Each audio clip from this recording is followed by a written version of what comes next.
A real mixed bag of cars in the MSA British Rallycross Championship can be found in the combination of the BMW Minis, the Super 1600s and the Hot Hatch Brigade.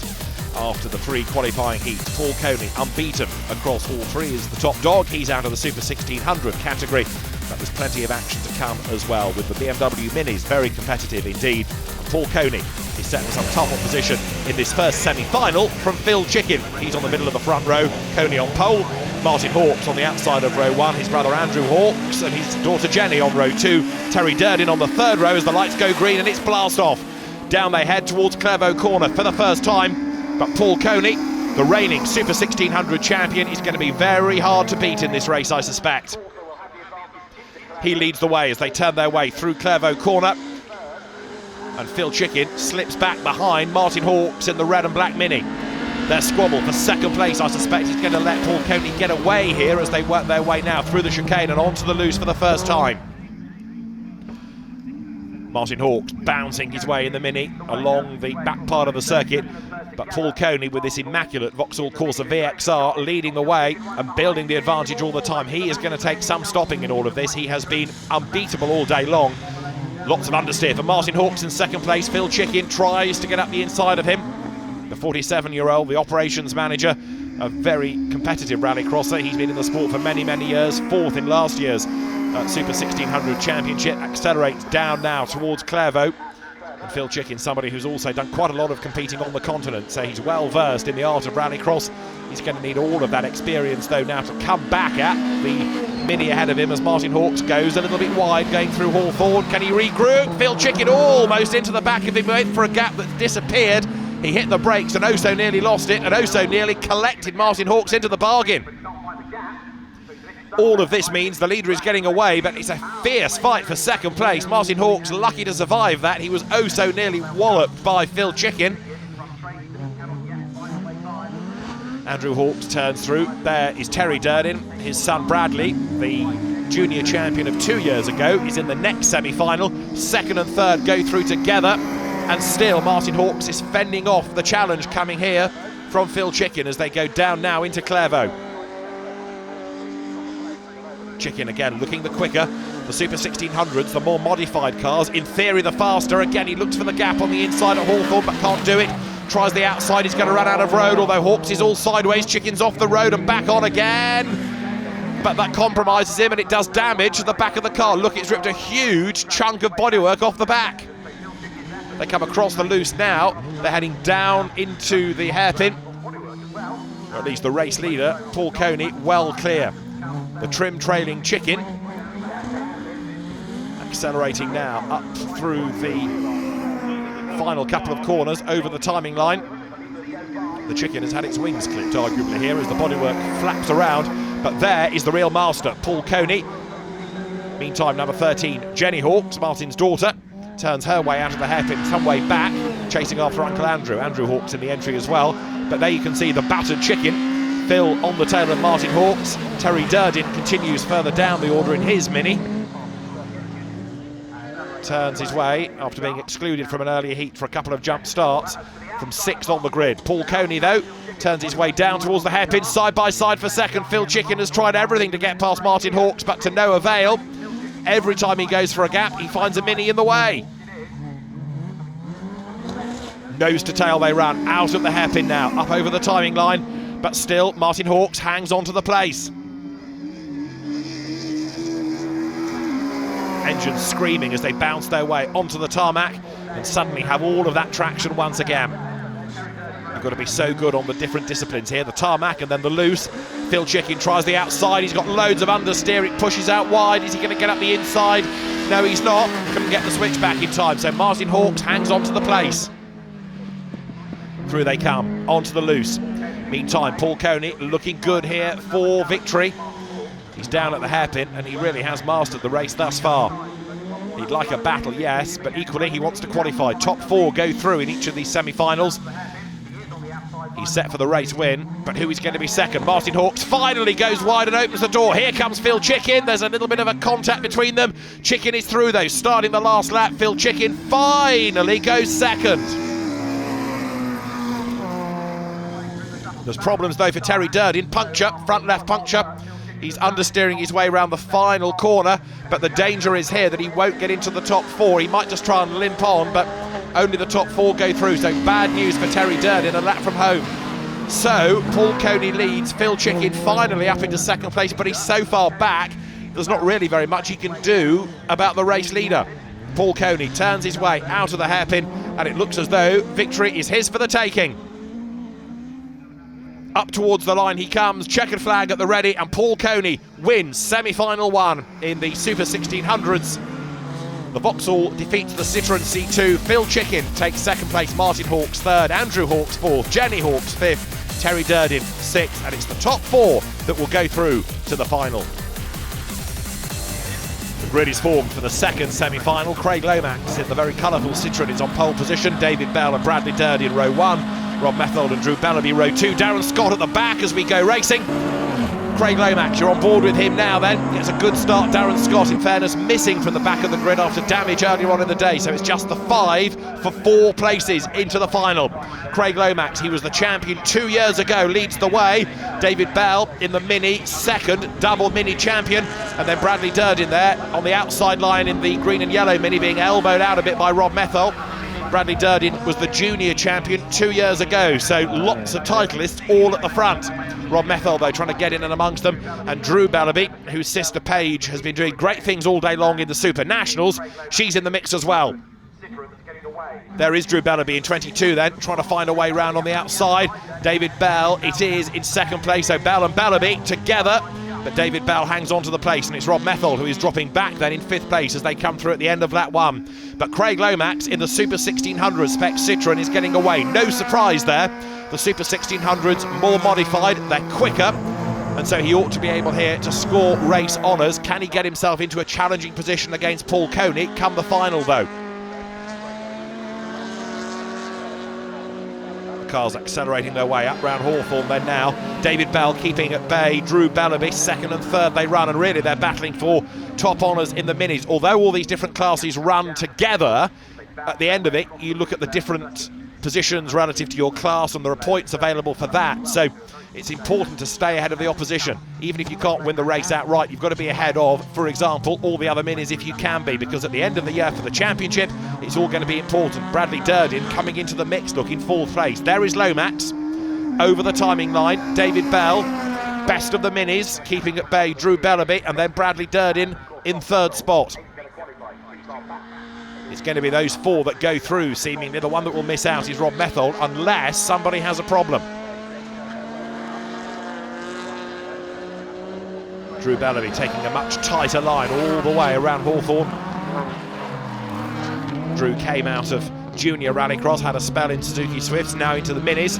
But Craig Lomax, who's been really rapid in Super 1600 machinery, illustrating the point. He's on the loose, looking for a reference point, trying to avoid the market tires, stand on the brakes, and always gain traction. 2nd, 3rd and 4th bunching up, and Bradley Durden there, look, might just be able to get close enough to Drew Bellaby to attack for 3rd place. Let's see. Over the timing line they come. Lomax leads, there he is, little puff of tyre smoke as he goes down towards Clairvaux, but he's looking good up front. 2nd remains David Bell, and for many, many seasons he has been the man to beat in Minis. Bradley Durden still 4th, going after Drew Bellaby. There is Bell into the chicane.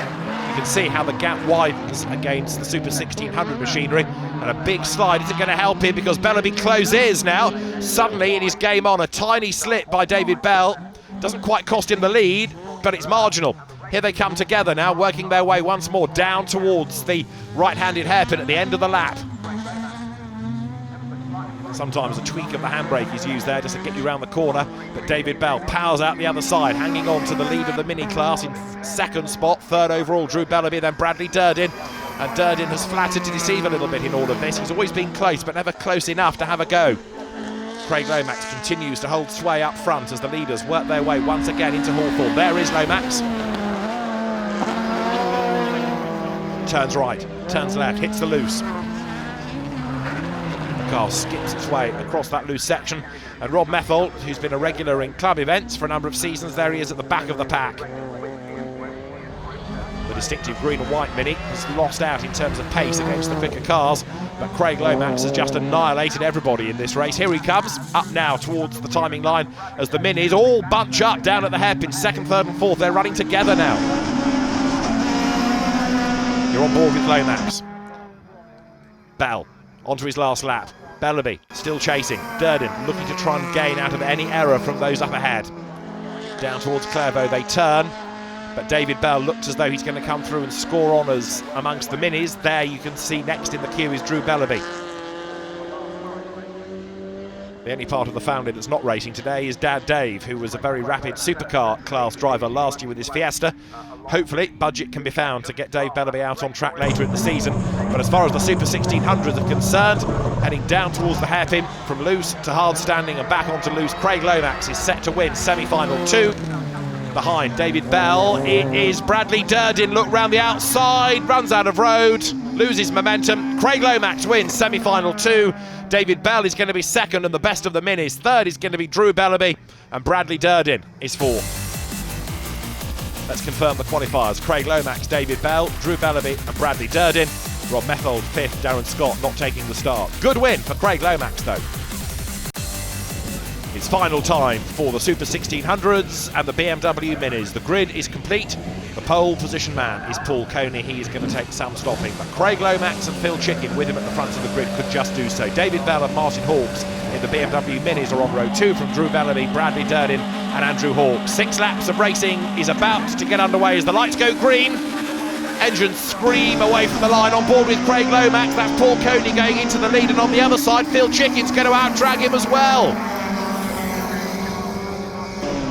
Down they go towards Clairvaux corner. For the first time there's contact as Chicken gets knocked sideways by Craig Lomax. Craig slots in behind him. Lots of understeer from Phil Chicken, who goes wide, and Lomax elbows his way up the inside and goes through. Phil Chicken down to third, but while all that was going on, Paul Coney has got the advantage. Coney it is who leads the way onto the loose for the first time. On board now with Craig Lomax in the dust. He needs to get away from Phil Chicken and try to go after the race leader. Is that possible? Let's see. Down they turn through the hairpin for the first time. And now the run up towards the timing line. Now in the BMW Minis, David Bell might have met his match here, because Martin Hawkes it is who is ahead at the end of lap 1. There they are, look. A race within a race. David Bell double champion, but it's Martin Hawkes who's gone really well today. He leads at the moment. Phil Chicken falling away in third place, but there's the BMW Mini battle. Hawkes it is, hanging onto the spot. Bell tucked up behind him. David Bell tries the outside line, runs a little bit wide as they work their way through the corner into the chicane. Turn right, turn left. David Bell hustling on, trying to get himself onto the back of Martin Hawkes. A bit of trim goes flying, but Hawkes indeed for the moment looks as though he's got this nailed. There is Paul Coney, the race leader, using all of the road, and that delays him coming out of the hairpin. Suddenly Craig Lomax is right up there with him. On board with Lomax now. You can see how hard he's working, but he's on the tail of the leader. They come over the timing line, they blast off down towards Clairvaux corner. Is Paul Coney going to come under sustained attack, or can he edge away once again? Well, Lomax now is like a man possessed. He can smell a race win here, and he's on the tail of the leader.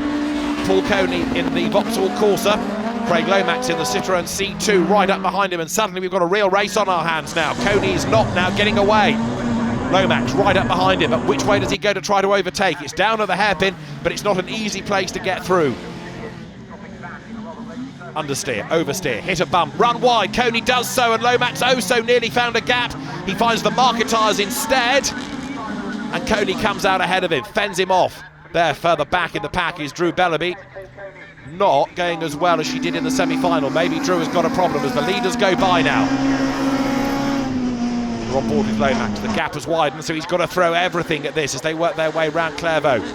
Hustles on behind the race leader, but it still looks as though Paul Coney has got the measure, doesn't it? Because everything Lomax tries, Coney seems to have an answer to. Drop down a gear into the chicane.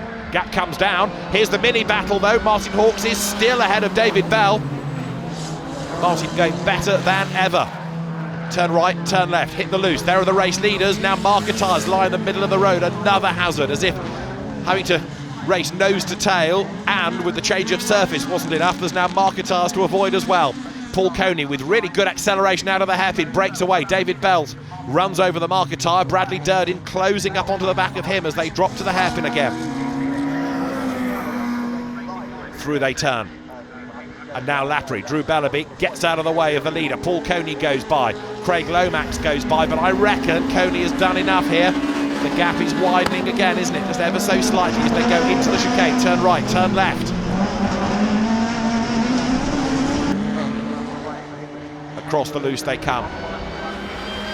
Paul Coney, race leader. Bits of car to avoid this time, never mind marker tyre.